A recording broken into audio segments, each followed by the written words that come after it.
Hello everyone, this is R. K. Ranjan and welcome back my YouTube channel StudyMate English Adda. In today's video, we are going to tell you class 12th English 100 marks prose section summary.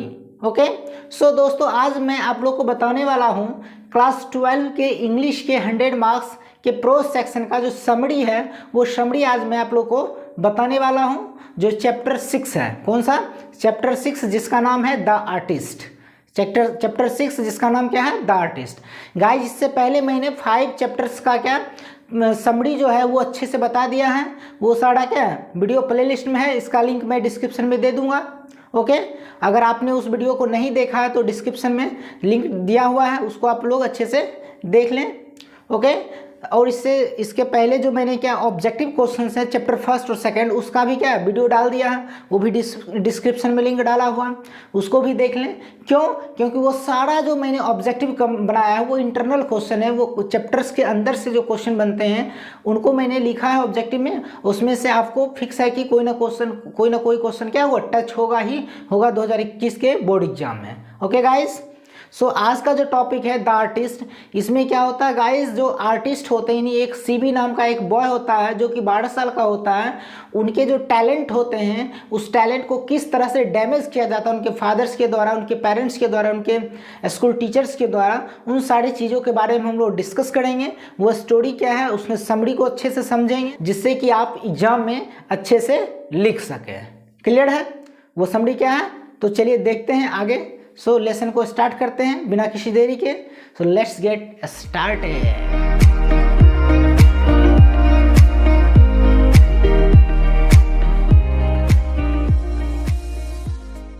Okay so देखते हैं chapter को guys.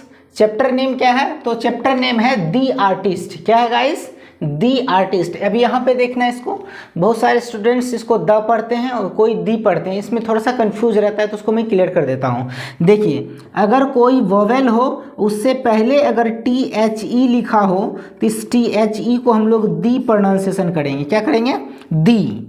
अगर कोई consonant हो और उससे पहले THE लिखा हो तो इस THE को हम लोग द पढ़ेंगे। क्लियर है? यानी कॉन्सोनेंट से पहले THE लिखा हो तो उसको द पढ़ेंगे, वोवेल से पहले THE लिखा हो तो उसको हम लोग दी पढ़ेंगे। तो यहाँ पे आर्टिस्ट में ए क्या है? वोवेल है, इसलिए इसको दी पढ़ेंगे। ओके सो यहाँ पे क्या है? The artist has been written by सिगानोया। यानी द आर्टिस्ट जो है दी आर्टिस्ट जो है वो क्या है? सिगानोया के द्वारा लिखा गया है। क्लियर है? He is a well-known short story writer of Japan. Okay so guys यहाँ पे क्या कर रहा है कि सिगानोया साहब जो हैं ये क्या जापान के बहुत ही मशहूर, वेल नोन का मतलब जाने माने, वेल नोन का मतलब क्या होगा यहाँ से? वेल नोन का मतलब होगा जाने माने, जाने माने। क्लियर है? मशहूर जिसको कहते हैं। तो सिगानोया साहब जो थे वो जापान के क्या थे? बहुत ही जाने माने मशहूर शॉर्ट स्टोरी राइटर थे। छोटे छोटे कहानियाँ लिखने वाले ये फेमस राइटर थे। कहाँ के? तो जापान के। चलिए नेक्स्ट क्या है line? He wrote very state about his people and their culture, it show how the adult often damage to such talents. Okay अब देखिए यहाँ से क्या है, थोड़ा सा ये मिट गया है, इसको पहले मैं लिख देता हूँ। ये इट है, ये सोज है। चलिए क्लियर है? फिर से इस लाइन को देख लेते हैं। He wrote very state about his people and their culture, it shows how the adult often damage to such talents. यानी वो कह रहे हैं या फिर कह सकते हैं कि वो हमेशा ये लिखते हैं किसके बारे में? हमेशा वो लोगों के बारे में लिखते हैं। किसके बारे में? उनके लोगों की जो स्थिति है उस स्थिति के बारे में लिखते हैं। और क्या लिखते हैं? एंड देयर कल्चर, और उन लोगों की जो कल्चर है उसके बारे में भी ये लिखते हैं। ओके यानी लोगों की स्थिति और उसकी जो कल्चर है उसके बारे में ये स्पेशली लिखते हैं। इट शोज, और ये जो लिखते हैं वो क्या दिखाता है? It shows how the adult often damage to such talents, यानी यह जो दी आर्टिस्ट जो चैप्टर लिखे हैं ये भी क्या एक लोग के बारे में लिखा गया है, यानी किसके बारे में, तो सीबी नाम का एक बॉय है, ये आगे हम लोग डिस्कस करेंगे सीबी क्या है कौन है। तो सीबी के बारे में ये लिखते हैं जो क्या उनके जो टैलेंट होते हैं, उनके पास इतना ऐसा ऐसा टैलेंट होता है, उस टैलेंट को क्या होता है उनके पेरेंट्स के द्वारा, उनके टीचर्स के द्वारा, उनके पेरेंट्स के जो फ्रेंड है उनके द्वारा, उनके जो आसपास फिर उसके जो समाज के लोग हैं उनके द्वारा उसके टैलेंट को क्या क्या क्रश कर दिया जाता है, डैमेज कर दिया जाता है, बर्बाद कर दिया जाता है। Okay, in this prose the poet says that CB was a student of primary school, was a very talented boy. Okay, अब देखते हैं यहाँ पे क्या है, इन दिस प्रोज, इस प्रोज में द पोएट सेज दैट, कवि कहते हैं कौन, तो सिगा नोया साहब कहते हैं CB was a student of primary school, यानी सीबी जो है वो क्या प्राइमरी स्कूल का एक बॉय है, एक स्टूडेंट है। ओके गाइस, प्राइमरी स्कूल क्या होता है 1 to 5 जो होता है उसको हम लोग प्राइमरी स्कूल कहते हैं। ओके, 6 to 8 जो होता है उसको मिडिल स्कूल कहते हैं, और 9-10 जो होता है उसको हाई स्कूल बोलते हैं, और 11-12 जो होता है उसको हम लोग क्या बोलते हैं, कॉलेज बोलते हैं। कॉलेज के बाद क्या होगा, उसके बाद यूनिवर्सिटीज होते हैं। ओके, इस तरह से क्लास चलते हैं। तो यहाँ पे देखते हैं फिलहाल ही वॉज 12 years old, और ये जो सीबी जो था वो क्या काफ़ी ज़्यादा टैलेंटेड बॉय था, और वो कितने साल का था, तो 12 years old। ये जो लाइन है गाइज ये बहुत ही इंपॉर्टेंट लाइन है, ये इसको आप लोग अच्छे से याद कर लीजिएगा, क्योंकि ये ऑब्जेक्टिव क्वेश्चन में बहुत बार ये पूछ चुका है। क्वेश्चन किस तरह से रहता है, तो क्वेश्चन रहता है CB was dash years old, CB was dash years old, option दिया रहेगा 12, 14, 15, 16 ऐसे करके दिया रहेगा। ओके, तो आप लोग को कितना 12 मार रहा है, यानी 12 साल का ही लड़का था। क्लियर है, तो सीबी कितने साल का था, तो सीबी 12 साल का एक स्टूडेंट था जो कि प्राइमरी स्कूल में पढ़ता था, और वो काफ़ी ज़्यादा टैलेंटेड था, काफ़ी ज़्यादा क्या था, नॉलेजेबल था। Next, he spent his time in collecting gods to sit in the corner of living room. Okay, अब देखते हैं वो जो था सीबी जो था वो अपना अधिकांश समय क्या करता था, गॉड्स को कलेक्ट करने में बिताता था। गॉड्स क्या होता है, तो लौकी, जिसको हम लोग कद्दू बोलते हैं, देहात में क्या बोलते हैं उसको, कद्दू, पंपकिन, ठीक है, सच टाइप ऑफ गॉड्स, यानी उसी टाइप का क्या था, कद्दू जैसा होता है, सेम वैसा ही क्या लौकी होता है, जिसको हम लोग गॉड्स बोलते हैं। जैसे कि देखिए ये फिगर में क्या, ये सारा सारा लौकी है। ओके, आप लोग पहचानते हैं इसको अच्छे से। चलिए नेक्स्ट लाइन देखते हैं, gods to sit in the corner of living room, वो क्या करता था, वो गॉड्स को कलेक्ट करने में ही अपना अधिकतर समय व्यतीत करता था, खर्च करता था, और क्या करता था, seat in the corner of living room, और वो जहाँ उसका जो रहन सहन रहने वाला जो कमरा था, लिविंग रूम था, उसमें क्या करता था, वो जमा करते जाता था, इकट्ठा करते जाता था, किसको, गॉड्स को, एक कोने में उसको क्या करता था, इकट्ठा करते रहता था। He lived in a harbour town, और वो कहाँ रहता था, तो हार्बर टाउन में रहता था। गाइज अब यहाँ पे क्या क्वेश्चन है कि हार्बर टाउन क्या होता है, तो हम लोग हार्बर टाउन वैसे जगह को कहते हैं, वैसे टाउन को कहते हैं जहाँ पे बंदरगाह होते हैं। बंदरगाह क्या होते हैं, तो जहाँ पे बाय शिप हम लोग क्या करते हैं, विजिट करते हैं, यात्रा करते हैं, ट्रेवल करते हैं बाय शिप, क्या समुद्र के रास्ते जब हम लोग विजिट करते हैं या फिर हम लोग जब ट्रेवल करते हैं तब उसको हम लोग बोलते हैं बंदरगाह, यानी जहाँ पे शिप रुकता है, जहाँ से एक्सपोर्ट इंपोर्ट होता है, उस जगह को हम लोग बोलते हैं बंदरगाह। जैसे हम लोग कह सकते हैं, जैसे हम लोग रेलवे स्टेशन होता है जहाँ पे ट्रेन रुकती है तो उस स्टेशन को हम लोग रेलवे स्टेशन बोलते हैं। उसी तरह जो बाय शिप जो होते हैं, हम लोग आते हैं या फिर कहीं जाते हैं समुद्र के रास्ते से, तो जहाँ पे हम लोग चढ़ते हैं और उतरते हैं शिप से, उस जगह को क्या बोलते हैं, बंदरगाह। जैसे कि हम लोग के यहाँ इंडिया में क्या कोलकाता में है, मुंबई में है, फिर विशाखापट्टनम में है, गोवा में है, वगैरह वगैरह बहुत सारे ऐसे जगह हैं जहाँ पे बंदरगाह है। तो हार्बर का मतलब ही होता है क्या गाइस, बंदरगाह। ओके, बंदरगाह जहाँ पे शिप रुकती है और जहाँ से पैसेंजर चढ़ते हैं उतरते हैं।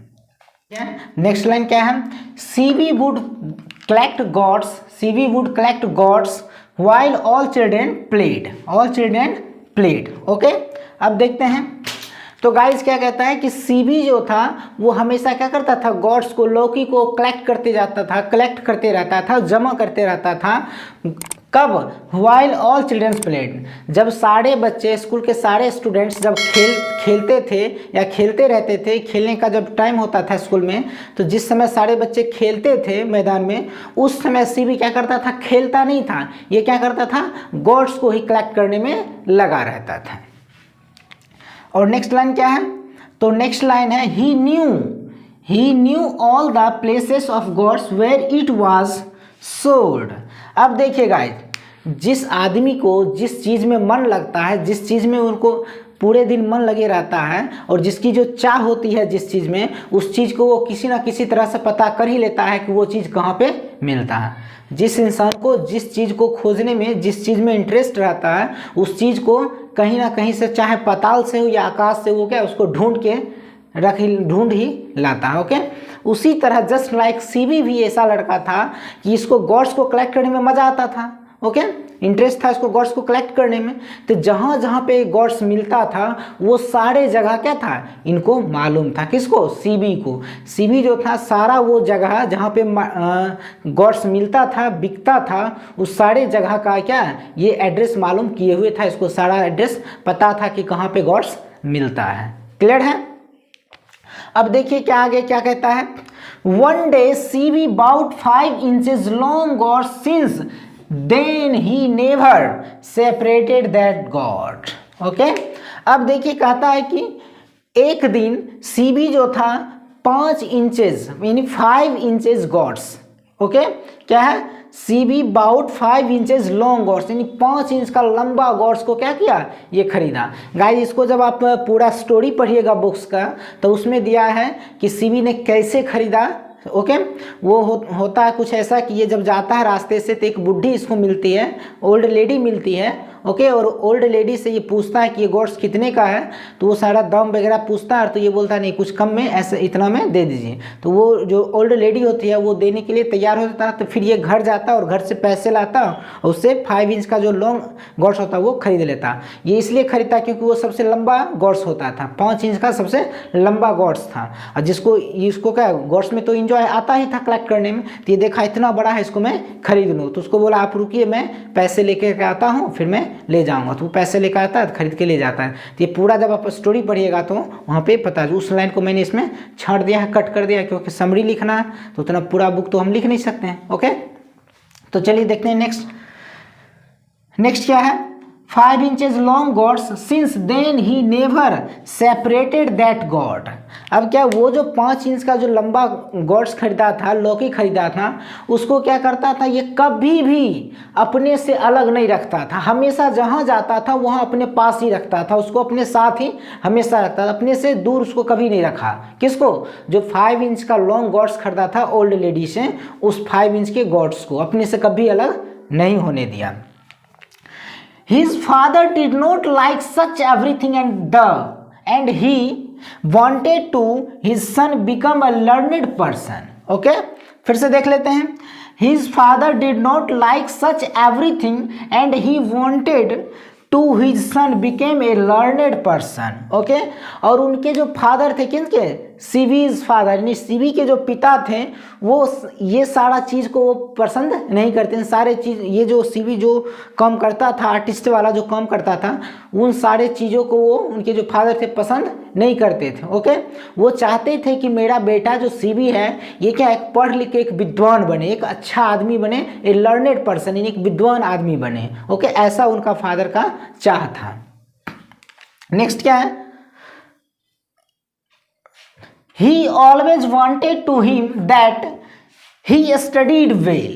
Okay, और वो हमेशा चाहते थे कि वो यानी कौन? सीबी यानी वो उसके जो पिता थे वो हमेशा चाहते थे कि सीबी जो है हमेशा क्या अच्छे से पढ़ाई करे, अच्छे से क्या करे, हमेशा पढ़ाई करते रहे। गाइज, होता है कि हम लोग के समाज में देखने को मिलता है कि जिस बच्चे को कुछ ना कुछ या किसी ना किसी चीज़ में इंटरेस्ट रहता है, तो उनके जो फादर होते हैं या पेरेंट्स कह सकते हैं, माता पिता, उनको क्या कहते हैं? बउआ ये काम तुम मत करो, तुम ये काम करो। ओके, अब देखिएगा जैसे कि किसी स्टूडेंट का चाह है उनको इंजीनियर बनने का, और उसको कहेगा नहीं ज़बरदस्ती तुम क्रिकेटर बनो, तो वो कभी नहीं बन सकता, ज़िंदगी में कभी नहीं बन सकता। और जो क्रिकेटर बनना चाह रहा है उसको कहेगा नहीं बउआ तुम जाके क्या बनो?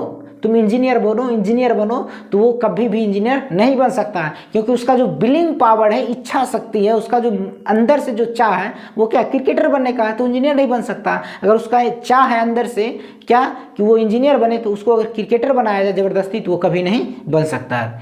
तो इसलिए क्या होना चाहिए, जिस स्टूडेंट को, जिस बच्चे को जिस चीज़ में इंटरेस्ट हो, जिस चीज़ में रुचि हो, उसको वही चीज़ करने देना चाहिए। उनके जो टैलेंट है उसको क्रश नहीं करना चाहिए, उनके टैलेंट को डैमेज नहीं करना चाहिए। क्लियर है? चलिए, यहाँ पे क्या होता है कि यहाँ पे सीबी का जो टैलेंट है उसको क्या क्रश कर दिया जाता है, उनके जो टैलेंट है उसको क्या कर दिया जाता है, उनके टैलेंट को डैमेज कर दिया जाता है, उनके फादर के द्वारा, उनके फादर के मित्र के द्वारा, टीचर्स के द्वारा। ओके, चलिए नेक्स्ट लाइन क्या है, CV's father didn't want to listen any complaint of his son। और सीबी के जो फादर थे वो कभी भी अपने बेटा सीबी का कंप्लेन सुनना पसंद नहीं करते थे, वो कभी भी अपने बेटे का कंप्लेन सुनना पसंद नहीं करते थे। कौन? उनके father, CB's father. Next line क्या है, yet gradually his father has begun to scold him for painting pictures due to teachers.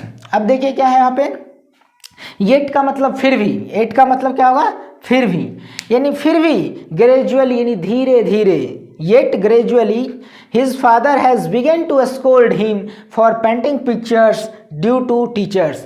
यानी सीबी के जो शिक्षक थे वो क्या, उनके सीबी के जो टीचर्स थे उनके द्वारा जो कंप्लेन किया गया उनके फादर को, तब जाकर क्या किया, उनके फादर जो है सीबी को डांटना शुरू कर दिया, स्कोल्ड करना शुरू कर दिया। स्कोल्ड का मतलब डांटना, चाइल्ड मतलब डांटना। ओके, अब देखिए कब डांटना शुरू किया, जब सीबी पिक्चर्स बना रहा था। हुआ यूं कि इसका जो स्टोरी है उसमें क्या होता है कि सीबी को गॉड्स को कलेक्ट करने में मजा आता था। ये जब भी कहीं जाता था हमेशा गॉड्स में ही क्या करता था, ये कुछ ना कुछ सर्च करना चाहता था, कुछ ना कुछ खोज करना चाहता था। ये क्या करता था, जब स्कूल जाता था तो डेस्क के नीचे भी क्या करता था, बैग में छुपा करके क्या गॉड्स को ले जाता था और डेस्क के नीचे रख करके उसको क्या करता था, छीलते रहता था। और उसके जो छिलका होता था, जो कद्दू के जो छिलके हम लोग कह सकते हैं, पिल्स, उसको क्या करता था, ये उठा करके उससे कुछ ना कुछ सर्च करना चाहता था। और गॉड्स में वो पेन से छेद कर करके उसमें चाय पत्ती जो होता है, टी, उसको वो डालता था और कुछ ना कुछ वो सर्च करना चाहता था, कुछ खोजना चाहता था शायद। ठीक है, तो इन सारे चीज़ों को क्या किया, एक दिन उसके टीचर ने देख लिया कि ये पढ़ाई नहीं करता, ये यहाँ पे आके गॉड्स में लगे रहता है। तब जाके उसने डांटा और वो क्या किया, उसके फादर को आकर के कंप्लेन कर दिया। तब उसके फादर ने इसको डांटा कि तुम ये सब चीज़ मत करो, ये सब चीज़ नहीं करना चाहिए। ओके, तो वो क्या किया, जितना भी गॉड्स था वो सबको वो क्या किया, फेंक दिया। और उसके बाद फिर क्या, चूंकि ये क्या चैप्टर का नाम है आर्टिस्ट, तो उनके में क्या एक आर्टिस्ट वाला गुण था, वो हमेशा कुछ ना कुछ बनाना चाहता था, आर्टिस्ट बनना चाहता था। उसके बाद जब गॉड्स वाला काम खत्म हो गया तो वो क्या किया, फिर से पेंटिंग बनाना शुरू किया, पिक्चर्स बनाना शुरू किया। फिर क्या किया, स्कूल जाता था तो फिर क्या, वो पिक्चर्स को बनाते रहता था। फिर उनके टीचर ने देख लिया, फिर उनके फादर को कंप्लेन किया, फिर उसके फादर ने उसको बहुत सारा डांटा, पिटाई भी किया। और उनके जो पापा थे, सीबी के पापा, उनके जो फ्रेंड होते थे वो भी आके डांटे कि बेटे ये सब चीज़ नहीं करो, ये सब करना अच्छा नहीं है, तुम पढ़ लिख के डॉक्टर बनो, इंजीनियर बनो, ऐसा करना चाहता था। लेकिन क्या, ये तो बेचारा में टैलेंट था कि ये क्या आर्टिस्ट बनना चाहता था। ओके, चलिए नेक्स्ट लाइन क्या है, देखते हैं नेक्स्ट लाइन को। तो नेक्स्ट लाइन क्या है, his father has begun to scold him for painting pictures. यानी उसके पिता ने क्या किया, उसको पिक्चर्स बनाने के कारण क्या हुआ, उसको डांटा। किसके द्वारा कंप्लेन करने पर, उनके शिक्षक के द्वारा कंप्लेन करने पर। ड्यू टू का मतलब के द्वारा। क्लियर है? So at last we can say that this is a beautiful prose. इसलिए अंत में हम लोग कह सकते हैं कि this is a beautiful prose, या एक खूबसूरत क्या है, प्रोज है या स्टोरी है। आई होप कि आपको अच्छे से समझ में आ गया होगा गाइस। आप चाहें तो इसका स्क्रीनशॉट ले सकते हैं। ठीक है, so thank you so much मेरे साथ ये लेसन देखने के लिए। गाइज अगर आप मेरे यूट्यूब चैनल पर नए हैं तो मेरे यूट्यूब चैनल स्टडीमेट इंग्लिश अड्डा को सब्सक्राइब करें और बेल आइकन को प्रेस कर लें, जिससे मैं जैसे ही नया नया वीडियो अपलोड करूं तो सबसे पहले नोटिफिकेशन आपके मोबाइल स्क्रीन पे पहुंचे। और ये गाइज क्या है, 30 डेज का कोर्स है, क्रैश कोर्स है, जो कि मैं 12th जो एग्जाम होने वाले 2021 में, उनके लिए मैं प्रिपेयर कर रहा हूँ। ओके, इसमें एक से एक सारा समरी करवाऊंगा और इसके जो ऑब्जेक्टिव्स होंगे, इनके जो क्वेश्चन आंसर्स होंगे, एक्सप्लेनेशंस होंगे या ग्रामर का जो सेक्शंस है वो सारा करवाऊंगा, इसलिए आप मेरे यूट्यूब चैनल से जुड़े रहें। Okay, so once again thank you so much, take care and bye bye.